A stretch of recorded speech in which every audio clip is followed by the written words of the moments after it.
Good morning friends.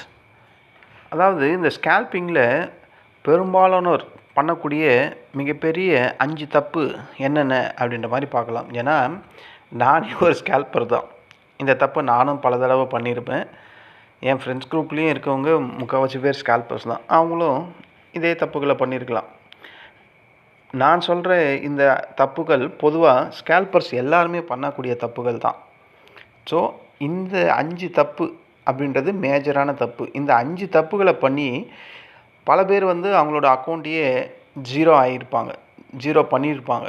அப்படின்றது என்னால் 100% கண்டிப்பாக சொல்ல முடியும். ஏன் அப்படின்னு கேட்டிங்கன்னா, நான் ஒரு ஸ்கேல்பர். எனக்கு தோன்ற அதே யுக்தி தான் அவங்களுக்கும் தோணும். ஸ்ட்ராட்டஜி எனக்கு என்ன தோணுதோ அதுதான் அவங்களுக்கு தோணும். என்ன ஒரு வேறுபாடு இருக்குன்னா, நான் ப்ராஃபிட்டை சின்னதாக ஏம் பண்ணுவேன், அவங்க பெருசாக ஏம் பண்ணுவாங்க. அப்போது பெருசாக ஏம் பண்ணக்கூடிய ப்ராஃபிட்டு பெரிய லெவல் லாஸஸ்க்கும் வர்றதுக்கு வாய்ப்பு இருக்குது. நான் சின்னதாக ப்ராஃபிட் ஏம் பண்ணுறேன், அப்போது லாஸஸும் எனக்கு சின்னதாக வர்றதுக்கும் வாய்ப்புகள் இருக்குது. ஸோ இந்த மாதிரி வேரியேஷன் இருக்குமே கண்டி. ஆனால் அந்த ஸ்ட்ராட்டஜி மைண்டு எல்லாமே ஒரே மாதிரி தான் இருக்கும் அப்படின்றது. அப்போது ஸ்கேல்பர்ஸ் செய்யக்கூடிய 5 பெரிய தப்பு என்னென்ன? இந்த 5 தப்பு பண்ணுறதுனால தான் இந்த ஸ்கேல்பர்ஸ் பண்ணவங்களுடைய அக்கௌண்ட்டு ஒவ்வொரு வாட்டியும் ஜீரோ ஆகுது அப்படின்ற மாதிரி தான் இந்த ஆடியோவில் நான் பேச போகிறேன். இந்த ஸ்கேல்பிங் அப்படின்னு ஒரு வார்த்தையை கேட்டாலே நிறைய பேருக்கு ஒரு கனவு இருக்கும். ஒரு நாளைக்கு 2000, 5000, 10,000 சில நிமிஷத்துலேயே சம்பாதிக்கலாம். வேலைக்கே போக வேணாம், பாஸுக்கிட்ட பதில் சொல்ல வேணாம், யாருக்கும் கை கட்டி வேலை செய்ய வேணாம், வீட்டிலேயே இருந்து ஈஸியாக பணம் சம்பாதிக்கலாம். இந்த மாதிரி கனவு எனக்கும் தான் இருந்தது.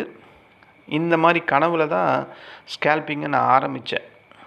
ஆனால் உண்மையை சொன்னால் ஸ்கேல்பிங் நான் முதல்ல சம்பாதித்த பணத்தை விட, ஆரம்ப காலத்தில் சொல்கிறேன், சம்பாதிச்சதை விட இழந்தது தான் நான் அதிகம் ஸ்கேல்பிங்கில். ஏன்னா சார்ட்டு மார்க்கெட்டை கண்டிப்பாக கற்றுக் கொடுக்காது. சார்ட்டுன்றது வேறு, மார்க்கெட்டுன்றது வேறு. நம்ம சார்ட்டை பேஸ் பண்ணி ட்ரேட் பண்ணும்போது நமக்கு மார்க்கெட் என்னன்றதே நமக்கு டைமென்ஷன் புரியாது. அப்போது அந்த ஃபஸ்ட்டு டைம் அட்டன் பண்ணும்போது நமக்கு லாஸஸ் தான் மார்க்கெட் ஃபஸ்ட்டு கற்றுக் கொடுத்துருக்கோம். இன்றைக்கி நான் ஸ்கேல்பிங் செய்கிற 5 பெரிய தவறுகள் என்ன அப்படின்ற மாதிரி தான் நான் உங்கள்கிட்ட பகிர போகிறேன். இந்த 5 பெரிய தவறுகள் தான் நான் பெரும்பாலான டைமில் செஞ்சுருக்கேன். இதை நீங்கள் இந்த 5 பெரிய தவறுகளை நீங்கள் தவிர்த்திருந்தால் கண்டிப்பாக நீங்கள் பெரிய லாஸஸை நீங்களும் தவிர்த்திருக்க வாய்ப்புகள் அதிகம். அது என்ன அந்த 5 தப்பு? அது எப்படி என் அக்கௌண்ட்டெல்லாம் அதிகப்படியாக டேமேஜ் பண்ணிச்சு அப்படின்ற மாதிரி நம்ம பார்க்கலாம். ஃபஸ்ட்டு தப்பு, ஸ்கேல்பிங் அப்படின்றது ஈஸி மணி அப்படின்னு ஒரு எண்ணம் வர்றதே தப்பு தான். நான் ட்ரேடிங் ஆரம்பித்த புதுசில் யூடியூப்பில் நிறைய இந்த மாதிரி வீடியோஸ் எல்லாம் கேட்டிருக்கேன். 5 நிமிஷத்தில் 3000 ப்ராஃபிட், இன்னொருத்தர் 10 நிமிஷத்தில் 8000 ப்ராஃபிட்.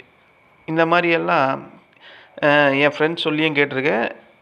நானும் சில வீடியோக்கள்லாம் அப்போ பார்த்துருக்கேன். அப்போ எனக்கு என்ன தோணும், ரொம்ப ஈஸி தான் போல இருக்குது, மார்க்கெட்டில் என்ட்ரி எடுத்தால் ஃபஸ்ட்டு வாரமே நல்ல ப்ராஃபிட் கிடைக்குது அப்படின்ற மாதிரி நான் ட்ரேட் பண்ணாத நேரத்துலலாம் எனக்கு இப்படி தான் தோணுச்சு. ஆனால் மார்க்கெட்டில் எப்போ என்ட்ரி எடுத்தனோ ஃபஸ்ட்டு ஒரு 2-3 நாள்லேயே மார்க்கெட்டோட ரியாலிட்டி எனக்கு புரிஞ்சிடுச்சு. ஸோ அங்கே யூடியூப்பில் வர்றது வேறு, மார்க்கெட்டில் ரியாலிட்டி வேறு அப்படின்றது 2-3 நாள்லேயே எனக்கு புரிஞ்சிடுச்சு. ஸ்கேல்பிங்கில் ப்ராஃபிட் மட்டும் வேகமாக வராது, அதை விட வேகமாக லாஸும் வரும் அப்படின்ற ரியாலிட்டியை நான் புரிஞ்சுக்கிட்டேன். ஒரு ஸ்கேல்பருக்கு ஒரு சின்ன தப்பு கூட பெரிய லாஸஸை உண்டு பண்ணும். அப்படியும் எனக்கு ஆயிருக்கு. அதை நான் லேட்டாக தான் புரிஞ்சுக்கிட்டேன். அப்போது இந்த இடத்துல லெசன் நம்ம என்ன புரிஞ்சுக்கணும், ஸ்கேல்பிங் அப்படின்றது பணம் சம்பாதிக்கிறதுக்கு ஈஸியான ஷார்ட்கட் வே கிடையாது. அது ட்ரேடிங்கில் இருக்கும் மிகவும் கடினமான ஸ்கில்லில் ஸ்கேல்பிங்கும் ஒரு ஸ்கில்லு அப்படின்றத நான் புரிஞ்சுக்கிட்டேன். இதுதான் நான் புரிஞ்சுக்கிட்ட லெசன் அந்த ஃபஸ்ட்டு தப்பில் இருந்து. 2வது தப்பு, ஸ்டாப் லாஸ் இல்லாமையே நான் ட்ரேட் பண்ணுவேன். அப்படி தான் எடுத்திருக்கேன். அதிகபட்சமாக இந்த சென்செக்ஸில் தான் நான் என்ட்ரி எடுப்பேன். ப்ராஃபிட் கொஞ்சம் வரும், அப்போ நான் உடனே புக் பண்ணுவேன். லாஸ் பெருசாக போகும். நான் என்ன நினைப்பேன்னா, மார்க்கெட் திரும்பிடும், இன்னும் கொஞ்சம் கீழே போயிட்டு மேலே வரும். இப்படியே நான் திங்க் பண்ணி மார்க்கெட்டு ரொம்ப கீழே போயிடும். அப்போது அந்த நாளில் ஸ்டாப் லாஸ் நான் வச்சதே கிடையாது. அப்போது எனக்குள்ளே ஒரு எண்ணம் வரும், ஒரு சின்ன லாஸ் ஆக வேண்டிய இடத்துல இவ்வளோ பெரிய லாஸை நான் விட்டுட்டேனே அப்படின்ற மாதிரி. அப்போ மார்க்கெட் எனக்கு இங்கே என்ன கற்றுக் கொடுக்குது, மார்க்கெட் நமக்கு எதிராக போகிற நேரத்தில் நம்மளை கண்ட்ரோல் பண்ணணும். அந்த லாஸை அக்செப்ட் பண்ணிக்கணும். லாஸு சின்னதாக இருக்கும் போது அந்த லாஸை நம்ம அக்செப்ட் பண்ணிட்டா இவ்வளோ பெரிய லாஸ் வரப்போகிறதில்ல. ஸோ அந்த லாஸை அக்செப்ட் பண்ணிக்கிற அந்த மைண்ட் செட்டு நமக்குள்ளே வரணும். அப்போ நான் இதுலேருந்து என்ன லெசன் புரிஞ்சுக்கிட்டேன்னா, ஸ்டாப் லாஸ் அப்படின்றது ஜஸ்ட் ஒரு ஆப்ஷன் கிடையாது. அது என்னுடைய கேபிட்டலை ப்ரொடெக்ட் பண்ணக்கூடிய ஒரு டூல், ஒரு கருவி அப்படின்ற லெசனை நான் இதில் புரிஞ்சுக்கிட்டேன் 2வது தப்பில். 3வது தப்பில் அதிக குவான்டிட்டியை யூஸ் பண்ணது, அதிக குவான்டிட்டியை எடுக்கிறது. இந்த தவிர பிகினர்ஸ் எல்லாருமே பண்ணுவோம். அதனால தான் நான் முதல்லே சொன்னேன், இந்த 5 தப்புகளை எல்லா ஸ்கேல்பர்ஸும் பண்ண தான் செய்வாங்க. இதுதான் அவங்களோட ரொட்டீன் ஒர்க்கும் கூட. பிகினர்ஸ் என்ன பண்ணுவாங்க, அதிக குவான்டிட்டி எடுப்பாங்க. இப்போ ஒரு 20,000 ரூபா கேபிட்டல் இருக்குது அப்படின்னா 2 லட்சம் பொசிஷன் எடுக்கிற மாதிரியெல்லாம் திங்க் பண்ணுவாங்க. ஏன்? ஒரே காரணம்தான், வேகமாக நம்ம பணம் சம்பாதிக்கணும், வேகமாக ரிச் பீப்புளாக ஆகணும், வேகமாக ஒரு லட்சாதிபதியாக ஆகணும், வேகமாக ஒரு கோடீஸ்வரன் ஆகணும். இதுதான். ஆனால் அப்படி தான் மார்க்கெட்டில் நடக்குதா, நம்ம நினைக்கிற மாதிரி தான் மார்க்கெட்டில் நம்மளால் பண்ண முடியுதா அப்படின்னு கேட்டால் இல்லை. ஒரு ட்ரேட் நம்ம ப்ராஃபிட் பண்ணாலும் அடுத்த ட்ரேட் லாஸ் தான் ஆகும். ஒரு ட்ரேட் பண்ணும்போது நமக்கு கான்ஃபிடென்ஸ் இன்க்ரீஸ் ஆகிடும். அடுத்த ட்ரேடில் என்ன பண்ணுவோம், குவான்டிட்டியை டபுளாகவும் ட்ரிபிளாகவும் மாற்றுவோம். அடுத்த லாஸு ப்ராஃபிட் முழுக்கும் நம்மக்கிட்ட இருந்த ப்ராஃபிட் முழுசும் போயிடும், முழுசும் போய் 0 ஆகிடும். அப்போது இந்த தப்புலேருந்து நான் கற்றுக்கிட்ட பாடம் என்ன, குவான்டிட்டியை அதிகரிப்பது ஸ்கில்லை அதாவது குவான்டிட்டியை நான் இன்க்ரீஸ் பண்ணுறது என்னுடைய ஸ்கில்லு பெரிய லெவலில் வளர்ந்ததுக்கப்புறம் தான் பண்ணணும். ஆனால் நான் ஜஸ்ட்டு என் ஸ்கில்லு இல்லாமையே நான் குவான்டிட்டியை அதிகமாக இன்க்ரீஸ் பண்ணிக்கிட்டு ட்ரேட் பண்ணுறேன். அப்போ இது டோட்டலாக என்ன சொல்லுது, என்கிட்ட ஸ்கில் இல்லை, என்கிட்ட ஹோப் மட்டும்தான் இருக்குது. அப்போ இந்த ஹோப்பை வச்சு நான் பெரிய லெவலில் குவான்டிட்டி எடுத்தால் அது எனக்கு எதிராக மாறுறதுக்கான வாய்ப்புகள் அதிகம் அப்படின்ற லெசனை நான் புரிஞ்சுக்கிட்டேன். 4வது தப்பு ரிவென்ஜ் ட்ரேடிங். இந்த தவறை பல தடவை பண்ணியிருக்கேன். அதனால் என் அக்கௌண்ட்டு பெரிய லெவலில் பாதிக்கப்பட்டிருக்கு. ஒரு ட்ரேடு லாஸ் ஆகிடுச்சு. அப்போ அடுத்த ட்ரேடு அந்த லாஸை நான் ரெக்கவரி பண்ணியே தீரணும் அப்படின்ற மாதிரி மைண்ட் செட்டுக்கு ஸ்கேல்பர்ஸ் எல்லாருமே வரதான் செய்வாங்க. அப்போது அடுத்த ட்ரேட் பண்ணும்போது அது இன்னொரு லாஸ் ஆகும். அப்போது நமக்குள்ளே கோபம் அதிகமாக வரும். 3வது ட்ரேட் போவோம், 4வது ட்ரேட் போவோம், 5வது ட்ரேட் போவோம். முடிவில் மார்க்கெட்டு ஒன்று தான் சொல்லும், நீ கூலான மைண்ட் செட்லேயே ட்ரேட் பண்ணல, நீ கோபத்தில் ட்ரேட் பண்ணுற, உனக்கு ட்ரேடிங் பண்ணுறதுக்கான ஸ்கில்லே இல்லை அப்படின்னு எல்லா ட்ரேடையும் லாஸ் தான் பண்ணும். அப்போது ஒரு நாளைக்கு 2000 லாஸு, அதை ரெக்கவரி பண்ண போகிறேன்ட்டு மறுபடியும் லாஸு. இது மாதிரி மோர் தென் டைம்ஸ் ட்ரேட் பண்ணி லாஸு. 2000 ரூபா ஒரு நாளைக்கு லாஸுன்னா 18,000 ரூபா லாஸில் வந்து நிற்கும் 3:30 மணிக்குள்ளே. அப்போது இந்த லாஸ்லேருந்து நான் புரிஞ்சுக்கிட்ட லெசன் என்ன, லாஸை ரெக்கவரி செய்ய மார்க்கெட்டுக்கு நான் போகவே கூடாது. நான் லாஸை ரெக்கவரி பண்ணுறதுக்கு தான் மார்க்கெட்டுக்கு வரேன் அப்படின்ற மாதிரி எண்ணம் இருக்கக்கூடாது. கிளியர் மைண்டு இருந்தால் மட்டும்தான் நம்ம மார்க்கெட்டில் ட்ரேட் பண்ணணும். அப்போது ரிவென்ஜ் ட்ரேடிங் அப்படின்றது ட்ரேடிங்கே கிடையாது, அது எமோஷனை வச்சுக்கிட்டு மார்க்கெட்டை யாராலையுமே ஜெயிக்க முடியாது அப்படின்ற லெசனை நான் புரிஞ்சுக்கிட்டேன். 5வது தப்பு, நான் மார்க்கெட்டை ஈஸியாக ஜெயிக்க முடியும் அப்படின்னே நினச்சிக்கிட்டே இருந்தேன். இந்த தவறு எல்லா 4 தப்பு சொன்னோம் பார்த்தீங்களா, அந்த 4 தப்புக்கும் பெரிய தப்பே இது தான். எல்லா தப்புக்கும் பெருசு இது தான்.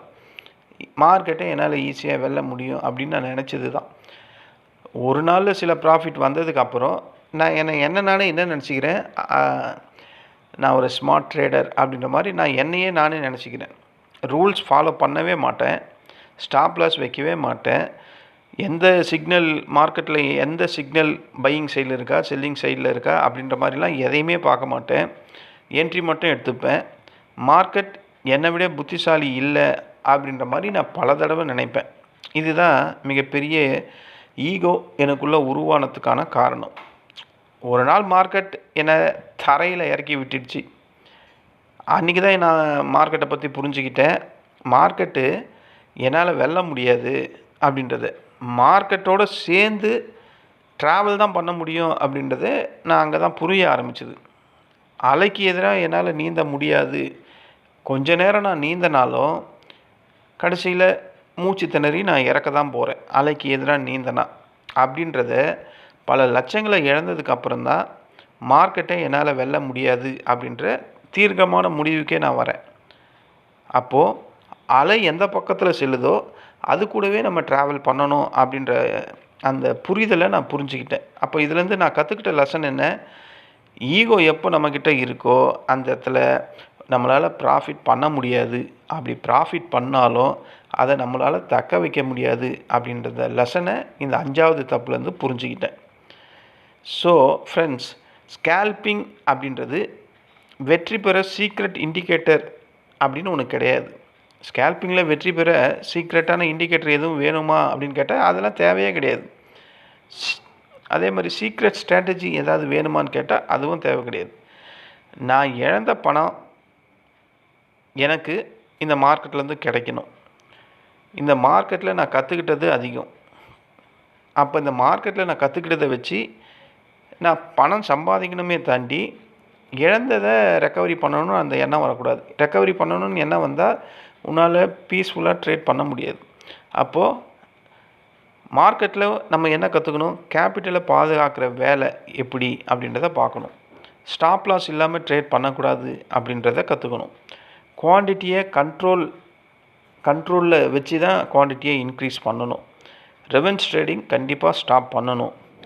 யூகோவை வச்சு ட்ரேட் பண்ணால் அது அக்கௌண்ட்டை ஜீரோ பண்ணிடும், நம்மளை மார்க்கெட்லேருந்தே வெளியே அனுப்பிடும் அப்படின்ற அந்த பிளானை ஒவ்வொரு நாளும் நம்ம மார்க்கெட்லேருந்து கற்றுக்கணும்.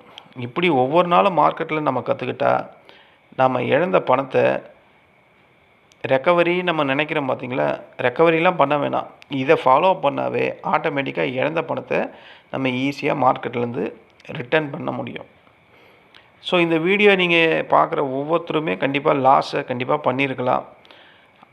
அக்கௌண்ட்டு பெரிய லெவலில் இருந்து பெரிய கேபிட்டல்லேருந்து சின்ன கேபிட்டலாக சின்னதாக அக்கௌண்ட்டு மாறி கூட இருக்கலாம். கான்ஃபிடென்ஸ் பெரிய லெவலில் குறைஞ்சி கூட இருக்கலாம். ஆனால் ஒன்றை மட்டும் மனசில் வச்சுக்கிங்க, ஒரு நல்ல ட்ரேடர் அப்படின்றது யாருமே லாஸ் ஆகாமலாம் வந்திருக்கவே முடியாது. எல்லாருமே லாஸ் பண்ணி அதுக்கப்புறம் தான் ஒரு நல்ல ட்ரேடர், ஒரு ப்ராஃபிட்டபிள் ட்ரேடராக மாறி இருக்க முடியும். என்னுடைய அனுபவத்தில் சொல்கிறேன். லாஸ் ஆன பிறகும் டிசிப்ளினை இழக்காமல் அதை அப்படியே சஸ்டெயின் பண்ணக்கூடியவங்க தான் மார்க்கெட்லேயே தொடர்ச்சியாக ஜெயிச்சிக்கிட்டே இருக்க முடியும், மார்க்கெட்டில் தொடர்ச்சியாக சஸ்டெயின் பண்ண முடியும். அப்போ நான் இந்த ஸ்கேல்பிங்கில் நான் பண்ண இந்த 5 தப்பு என்னுடைய அதாவது என்னுடைய டிமேட் அக்கௌண்ட்டையே பெரிய லெவலில் காயப்படுத்தியிருக்கு. பட் நான் வாஷ் அவுட்லாம் ஆகலை, பெரிய லெவலில் காயப்படுத்தியிருக்கு, பெரிய லெவலில் லாஸ் ஆகிருக்கு. ஆனால் அதெல்லாம் நான் ரெக்கவரி பண்ணிட்டேன். ஆனால் அதே தவறு எனக்கு பெரிய பல பாடங்களையும் கற்றுக் கொடுத்துருக்கு அப்படின்றத நான் உங்கள்கிட்ட ஷேர் பண்ணுறேன். மார்க்கெட்டில் பணம் சம்பாதிக்கிறதுக்கு முன்னாடி அதில் இருக்கக்கூடிய ரிஸ்க் மேனேஜ்மெண்ட் என்ன அப்படின்றத நம்ம கற்றுக்கணும். இந்த லெசனை கற்றுக்கிட்டா அதுக்கப்புறம் மார்க்கெட்டில் நம்ம ட்ரேட் பண்ணால் லாஸ் அண்ட் ப்ராஃபிட்டை நம்மளால் ரெகக்னைஸ் பண்ணிவிட்டு அதுக்கு ஏற்ற மாதிரி நம்மளால் ட்ரேட் பண்ண முடியும். அது ஒரு நாள் ப்ராஃபிட்டாகவும் வரலாம், சில நாள் லாஸும் வரலாம்.